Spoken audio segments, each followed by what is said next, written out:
I wish Mr. Tenderholt was here because he said a very key word, de-incentivize, and you touched on it. But let me ask you this. Have you deployed DPS troopers to the border in 2020? We've had a, for not any surges, there was no surge. Do you have DPS troopers on the border in 2020 that you wouldn't normally have had there? Yes, sir. As a result, between the governor and you, we have an additional 500 and more troopers full-time in the border. 2019? Yes, sir. 2018? Well, actually, 2015. We started 2015 session, so we got a full 500. And other ones as well, and some of the tactical resources, and of course, the tactical marine units. So this isn't something new, right? No, sir. No, sir. All right. And so I wish my friend Sam wouldn't leave because this is something he cares a lot about. He's a business guy. De-incentivize. So the biggest issue that I've seen for many, many years, this was addressed by a guy named Newt Gingrich, which some of you may recall and remember him. Of course, he didn't say this until after he was no longer speaker. He was no longer in the Congress anymore. But he was asked, and I saw this, he was asked, what drives illegal immigration and how do you end it? And this is what he said very simply. He said, you know how you end illegal immigration? He says, when someone hires someone, when a business in the United States hires someone who's not here legally, you fine them $10,000. The second time they hire someone who is here illegally, you fine them $25,000.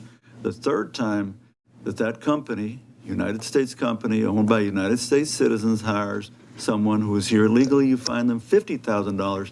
And he said, and that is how you end illegal immigration. I feel like we're, I understand the political rhetoric. I get it. I mean, it's a political year and, governor's getting challenged from the right and all that stuff.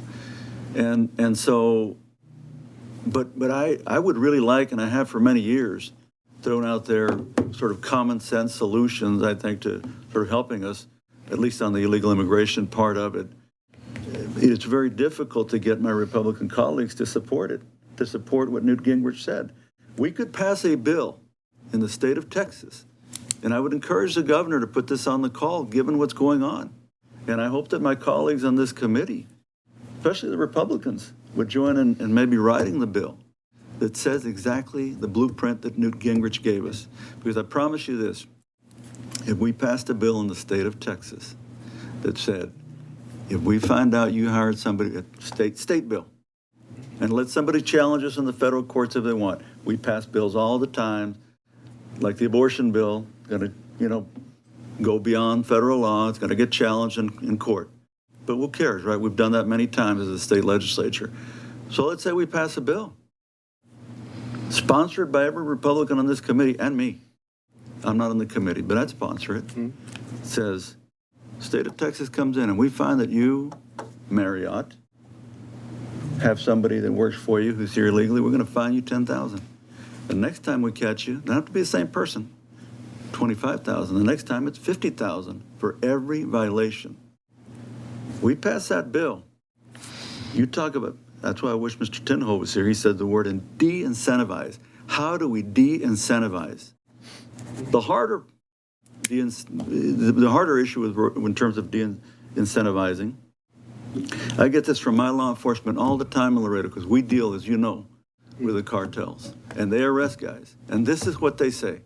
They say, you can arrest me, you can stick me in jail for 100 years if you want, but as long as gringos, what they say gringos, Americans, want drugs, the money is too big and the drugs are coming. It isn't Mexico that made Pablo Escobar. It isn't Mexico that made El Chapo. It was United States citizens that made those guys billionaires. They became billionaires with American currency, not with Mexican currency, not with Colombian currency. So it is about de-incentivize. You put up a border wall, you can put more DPS troopers, we can spend more on DPS troopers, we can bring in more Border Patrol, bring it. But at the end of the day, members, unless we're willing, unless you guys are willing to go against businesses in the state of Texas that are hiring folks who are here illegally, they're gonna come. They may not come from Haiti. That's a weird deal. whatever happened there with Haiti. This isn't about Haiti. It's not about Haitians in Del Rio. This is much bigger, and it goes way, way back. 1986, I was working in the United States Senate when a guy named Ronald Reagan was president, and he signed into law the Simpson-Mazzoli Act. Simpson is a Republican from Wyoming, right? That gave amnesty to all these illegal aliens here in the United States. I'm talking about you, Tony, de-incentivize. How do we de-incentivize? So can we, members, can we maybe call it, I'm glad you're doing this hearing, Chairman, and we're going to do another one next week, you and I. But maybe this is the time where we step up. Mr. Schaefer, this is the time we step up. To answer your question, I hated to jump in there, but yes, your congressman is Gohmert. See your congressman? Who's your congressman? Gohmert? Mr. Gohmert has all that information. We shouldn't be asking Director McCraw. That's not his deal. It's not his job. We may want him to find out where they're taking, to process them. That's fine. But the reality is, Mr. Gohmert is part of the federal government's public information. Your constituents and you yourself can call Mr. Gohmert. I deal with my congressman all the time, with Henry Quaff. He gets me all the information. We get it out there. We work together all the time. You can get that information from him. But until until we pass legislation, and Texas should take the lead. Texas should take the lead and pass a bill that says Marriott, whoever you are, you build homes in the state of Texas, construction, all these different businesses. You hire somebody here illegally, we're going to fine you. It's going to be a state fine, and we're going to charge you until you stop doing it. At least they'll stop coming to Texas, right? Yeah. Maybe we start setting the example. We de-incentivize. That's how we do it. It's going to take guts, members, but that's how we do it. Now, what I personally believe, we haven't been able to get Democrats or Republicans to agree on, is that we should enter into agreements with other countries that say, just like we do on the H-1B visas. At the high end, if you've got a job, if you're Dell, and you have 100 jobs that you're posting out there, you advertise for it. You fill 50 of them with United States citizens.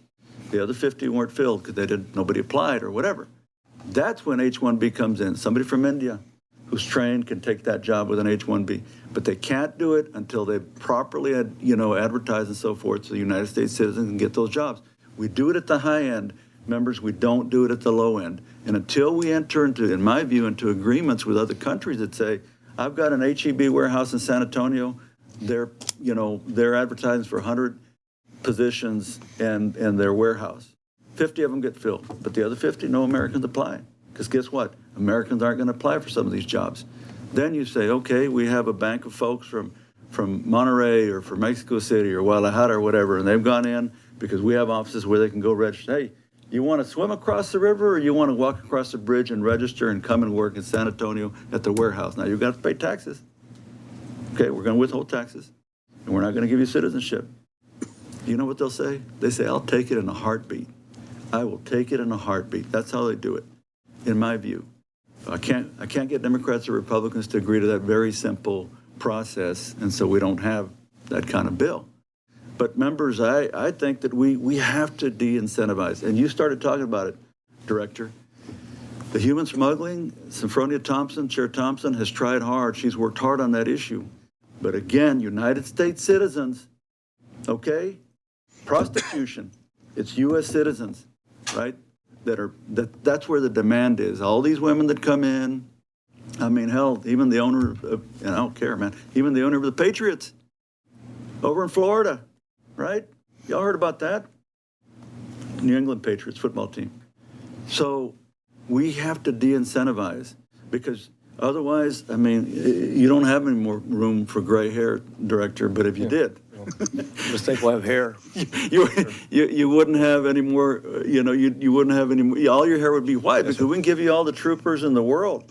But until we do something over here to de-incentivize, unless we as Texans, as Texas legislators are willing members to step up to the plate, and Mr. Tinderhill's probably the perfect person to do that bill because he's got guts. I admire him.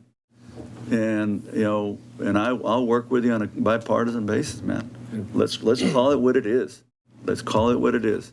Well, Mr. Chairman, we don't have authority to enforce immigration laws and don't. And But we priority of priorities has been, cartel operatives, cartels, certainly smugglers, transnational gangs, and criminal, we used to be called criminal aliens. The more criminal illegal immigrants right now are foreign nationals that have committed crimes in the United States, been deported and coming back, which is far too many. It's amazing, unfortunately, because all that undermines public safety. And of course, the drugs. It goes back to the demand. Absolutely. Ideally, we start in kindergarten and we inoculate our kids so there isn't that demand at that point in time. I've totally or for supported gangs that. in that regard. I've totally supported that we change the education curriculum in the state of Texas. For years, I've talked about that we need to start. Actually, I've said first grade, but you beat me kindergarten. So I agree with that part. But we got to do something right now because, with all respect, many, I would say most of the people that are coming here illegally are coming because they're getting jobs, because they're getting hired. And we're not doing a damn thing. And you can say we don't do immigration. Well, you know what? We can pass a law in the state of Texas, an employment law. We do touch employment law in the state of Texas. We could pass one that says, if we catch you, we're going to fine you. Yes, sir. And if you don't like the law, take us to court. Take us to federal court. Yes, sir. I mean, Yeah, unfortunately for us, of course, I don't disagree, but that's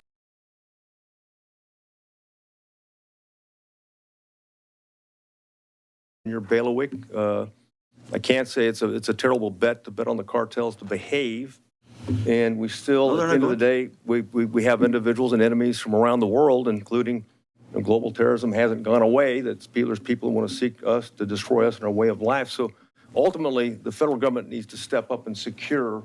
but we need to, but there are things we can do, Director, even if they're symbolic. For example, members, one of the bills that I've gotten so close to introducing, maybe it's just time to do it, screw it. And that is that every elected official in the state of Texas, starting with us, has to get drug tested every week.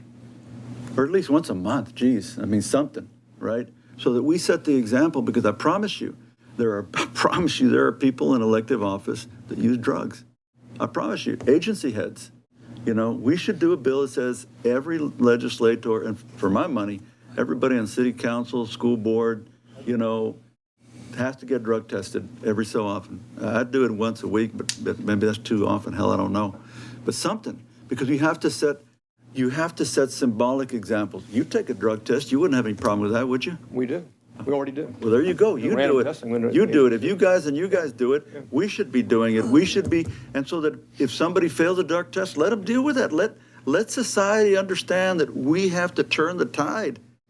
It's not just the cartels. I remember, and working with your agency, and Matt, you'll know this, where all of a sudden meth really took off. Meth labs took off in East Texas. Remember that? All these meth labs popping up in East Texas. You remember that? Yeah, there's no need, unfortunately, for meth labs with meth factories in Mexico, as you know. But that's more recent, as you also know. That's more recent. They took the business away from East Texas. But it was going on in East Texas, and all of a sudden the cartels said, well, wait a minute, that's pretty good money too. We're going to start doing it in Mexico, because that's a relatively recent phenomenon, right? But the point is, it's happening here too, right? We're sort of giving them ideas on how to make more money. And importantly, and I hate to say this, it really bugged me when it happened, but he was right. 2 or 3 presidents ago in Mexico, right? He was mad that they were getting attacked and Mexico was getting attacked. He acknowledged there were cartels, but he said the United States is the biggest drug addict in the world. And the reality is our own studies in this country show that this country consumes about 70% of all the illegal drugs in the world. So de-incentivize, that's a word, Tony. De-incentivize. We have to do it. Let's keep doing the stuff on the board. Let's give, hell, I have voted for every time that we have, done border security funding, I voted for it. Yes, sir. Okay? I didn't this last special session, I wasn't here. Every other one I have, as you know, yes, and I have spoken for it on the floor of the House. We keep doing that. But it's a drop in the bucket, man, until we change this side of the border. Okay.